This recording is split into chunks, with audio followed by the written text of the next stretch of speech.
Welcome to the third and final video in my short Pensions Explained series. And this is in many ways the big one, the changes coming up in April 2015.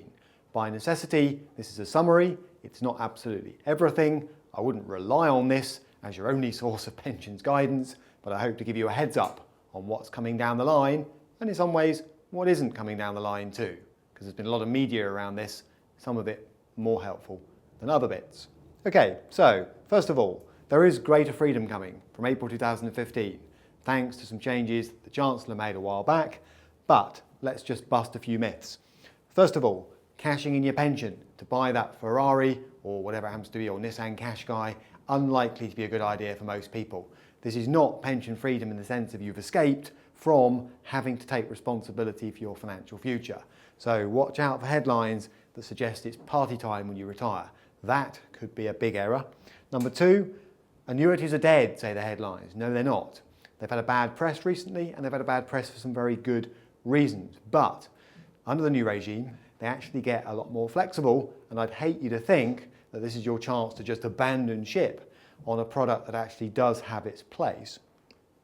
And thirdly, there are new freedoms coming for people in defined benefit pensions. Yeah, but who wants them? For most people who've got a defined benefit pension, my advice would be, lucky you, stick with it. Okay, more on that coming up in a moment. Just three kind of myths doing the rounds that I wanted to get out of the way before we get started. Right then, why all the fuss? The most radical changes to pensions in almost a century, said Chancellor George Osborne when he released the statement relatively recently that announced what's happening next. And certainly there are some big changes. But let's summarise what this all means. In short, the scale of the pension funding challenge remains the same. He has not taken away this essential problem, which is we're all living longer and we all need to organise ourselves in retirement. That's not gone away. So, your retirement challenge remains the same, but there is more flexibility coming in about how you use your pension fund on retirement. And that is undoubtedly useful, but just be careful not to see that as a magic cure, a magic pill for what is a sizable challenge for all of us.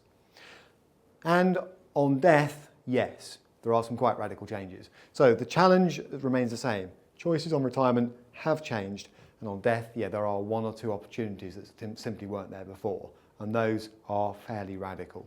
So, some jargon first of all. We need to just distinguish a couple of types of pension. In the last video, how pensions work, I dealt with this distinction, so I'm going to keep it fairly tight here.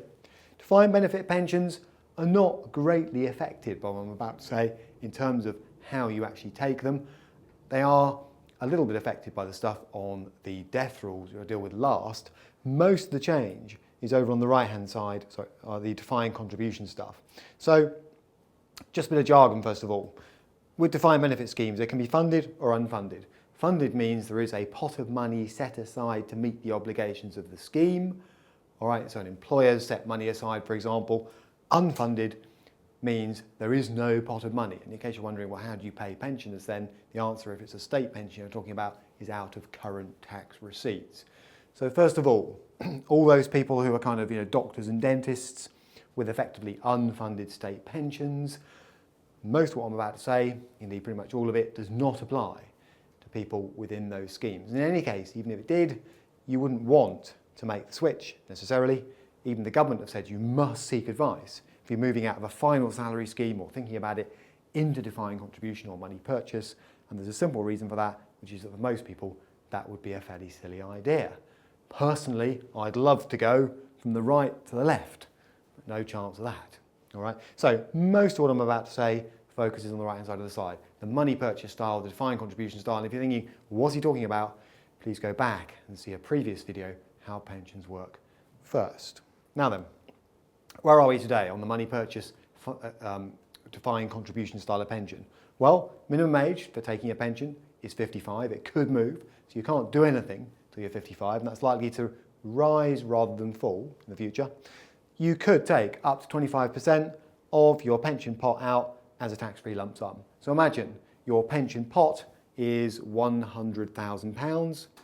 Let's say you've done your saving, £100,000, £25,000 of it can come straight out as a tax-free lump sum to be spent as you wish. Maybe it clears your mortgage. Maybe it's used for investment purposes. It can be used any way you like.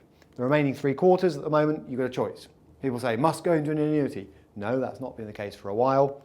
You can do something called income drawdown, where you leave the fund invested and draw income off it. That means the value of the fund can change, it means the value of the income can change as well. And because of that sort of uncertainty, the government up until recently have said purely flexible income drawdown, where you decide the amount, reserved only for people in a certain position, relatively few people who can demonstrate another source of income that's not investments basically. So most people fall by default into capped income drawdown. In effect, the government, the nanny state, as some people see it, cap the amount you can actually pull off of your invested pot. The alternative is an annuity. And annuities have their place. You know, an annuity is where you hand over your money to a life insurance company and they pay you an income. You're going to get that income, all right, for effectively the rest of your existence.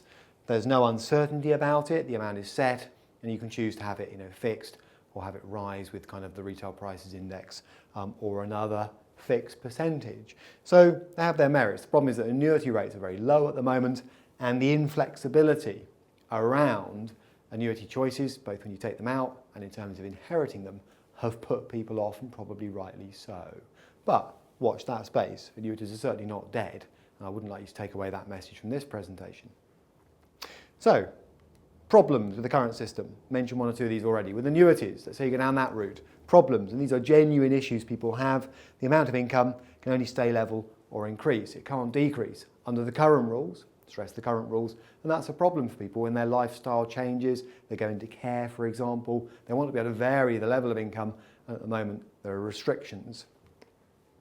And the guarantee period is capped at 10 years. Now what will happen to that, I don't know, but the government have opened the door to companies extending that guarantee period. What that means is that were you to take out an annuity then die 2 years later, all right, essentially the guarantee offers a kind of minimum level of annuity to your beneficiaries. That's kind of the way it works. But now the government have now said that, you know, that cap's coming off. How far, we don't know yet. So let's watch that space. You know, maybe companies will come out with a kind of lifetime guarantee. Maybe they'll come out with a 20-year guarantee. But nonetheless, that space is changing. On the drawdown side, people have said, well, flexible, uncapped, as you might as well call it. Drawdown is only available where your other income, and it's only certain types of other income, sort of guaranteed income if you like, so not investment income, exceeds currently, tweaked last year, £12,000. So that rules quite a few people out.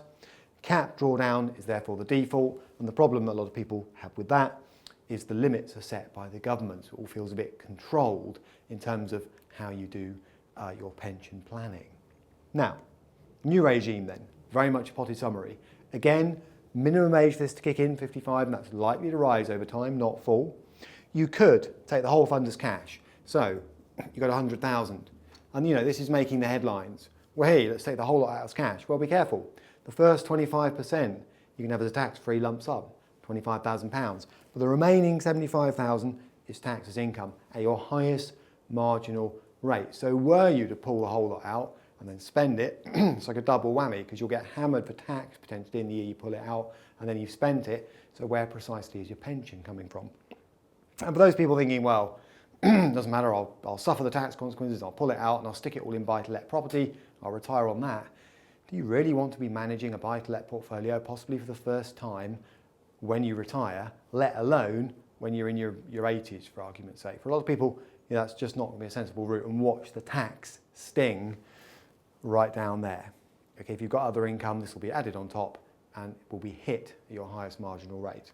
In the middle then, we could take smaller lump sums, partial encashment, as I've seen one or two providers call it. So the first 25% of each lump sum could be tax-free. So for example, you could say, well, I'm not taking the whole 100,000 at this point. You know, maybe what I'm going to do is to take some lump sums out of sort of 20,000 a year.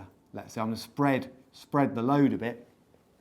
In which case, every time you do that, the first 25% of each lump sum is tax-free, £5,000, let's call it, and the remainder of that lump sum in that year, 15,000, taxed as income at your highest marginal rate again, as things stand. All right, or take the first 25% out tax-free. You don't have to, that's the maximum, and then the rest generates an income. Because after all, you've got to live on something when you retire, okay? There's no freebie, the state pension isn't tremendous.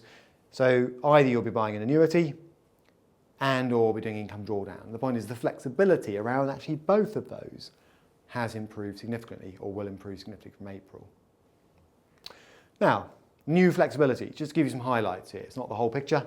On annuities, the amount of income received can basically increase, decrease or stay flat under the new rules. That's quite nice. And the guarantee period of 10 years capped is to be removed. What it will move to, can't guarantee to tell you on this presentation, but it is moving.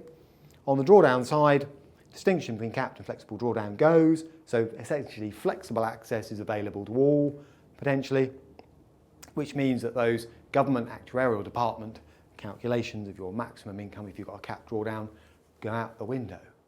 So there you have it. Now, this isn't all. That's the kind of decision you make when you decide to retire and start to think about what you do with your pot. But there's new flexibility further down the line on death too.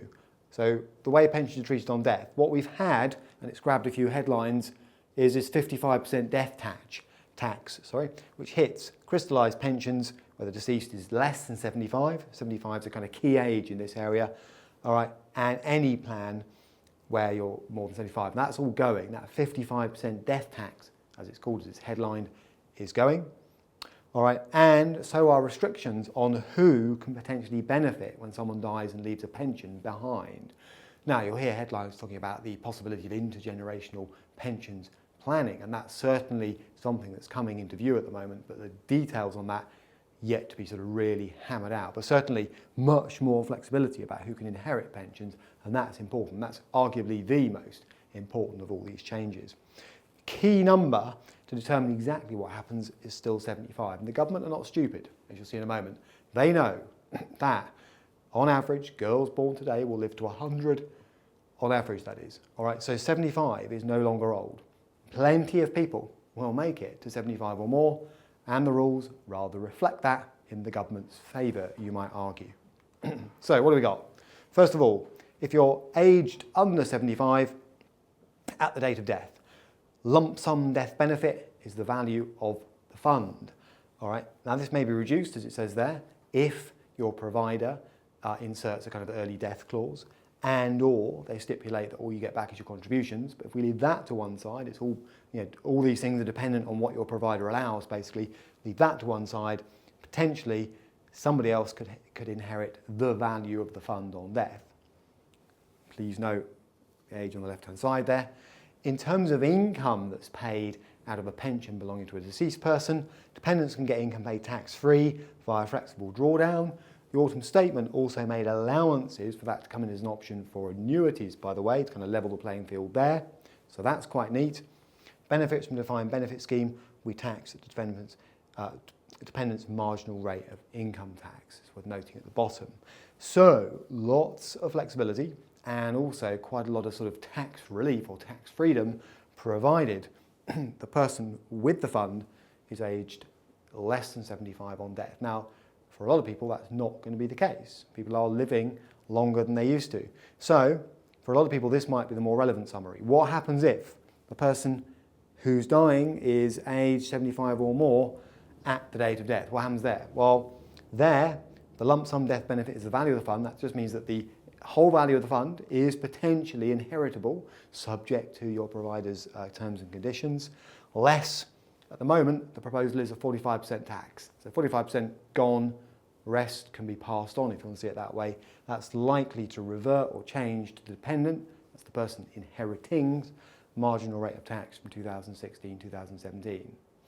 So not quite as generous, if you like, but then the government realised we're all living longer, so this is better for them.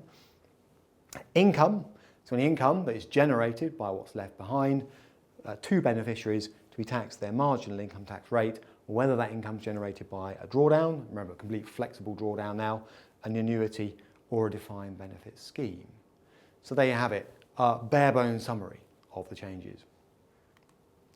Now, just to finish off, what is the situation with defined benefit schemes? I'd say, well, the situation is this. Lucky, if you've got one, I wouldn't abandon ship. I'd take advice. The government's going to force you to take advice because having a final salary-linked pension is a fabulous thing. I wish I had that. I don't. But anyway, here it is. Transfers from defined benefit schemes to defined contribution will be allowed. So people who really think that they benefit from this new flexibility over and above the actual benefit they get from the scheme, fine. Transfers from funded public defined benefit schemes, this is company schemes if you like, will also be allowed. But if you are in an unfunded public scheme, transfers won't be allowed. And just be careful, because for a lot of people, the new flexibility is being oversold. If you're in a defined benefit scheme, take the defined benefit, would be my advice in most cases. Okay, covered a lot of ground. Haven't covered all of the April changes there, but covered the big ones if you like. What happens when you retire? What happens on death? Missed a few things along the way. Any questions? Please email me at editor@killik.com. Apart from anything else, if you'd like more on this or future videos on this area, I'd love to know.